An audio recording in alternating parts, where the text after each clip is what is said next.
ഭക്ഷ്യസുരക്ഷാ വകുപ്പ് കോഴിക്കോട് ജില്ലയിൽ പരിശോധന നടത്തി. ഭക്ഷ്യസുരക്ഷ ഉറപ്പാക്കുന്നതിന്റെ ഭാഗമായി 98 ഷവർമ കടകളിലാണ് കഴിഞ്ഞ 2 മാസങ്ങളിലായി പരിശോധന നടത്തിയത്. പരിശോധനകളിൽ ലൈസൻസ് ഇല്ലാതെ പ്രവർത്തിച്ച 3 കടകൾ അടച്ചുപൂട്ടുകയും 23 കടകൾക്ക് നോട്ടീസ് നൽകുകയും ചെയ്തു. വിവരങ്ങളുമായി ലതീഷ് ചേരുന്നു. ലതീഷ്, എന്താണ് കൂടുതൽ വിവരങ്ങൾ?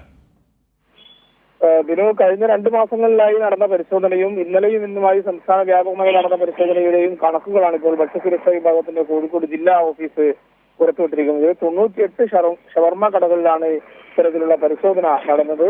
അതിൽ 23 കടകൾക്ക് നോട്ടീസ് നൽകുകയും 5 കടകൾക്ക് പിഴ കൊടുക്കുകയും ചെയ്തിട്ടുണ്ട്. 3 കടകളാണ് അടച്ചുപൂട്ടിയത്. ഷവർമ വലിയ തോതിലുള്ള വില്ലനായി മാറുന്ന ഒരു സാഹചര്യം ഉണ്ടായിരുന്നു. 1 മണിക്കൂറിനകം പാകപ്പെടുത്തി 1 മണിക്കൂറിനകം ഉപയോഗിക്കണമെന്നുള്ള രീതിയിൽ കൃത്യമായ ലേബൽ ചെയ്ത് ഉൾപ്പെടെ നൽകണമെന്നടക്കമുള്ള വ്യവസ്ഥകൾ സംസ്ഥാന സർക്കാർ അല്ലെങ്കിൽ ഭക്ഷ്യസുരക്ഷാ വകുപ്പ് പുറത്ത് ഇറക്കിയിരുന്നു.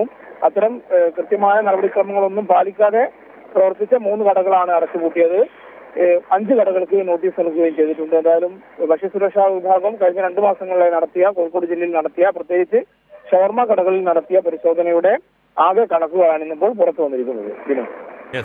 ലതീഷാണ് വിശദാംശങ്ങൾ നൽകിയത്.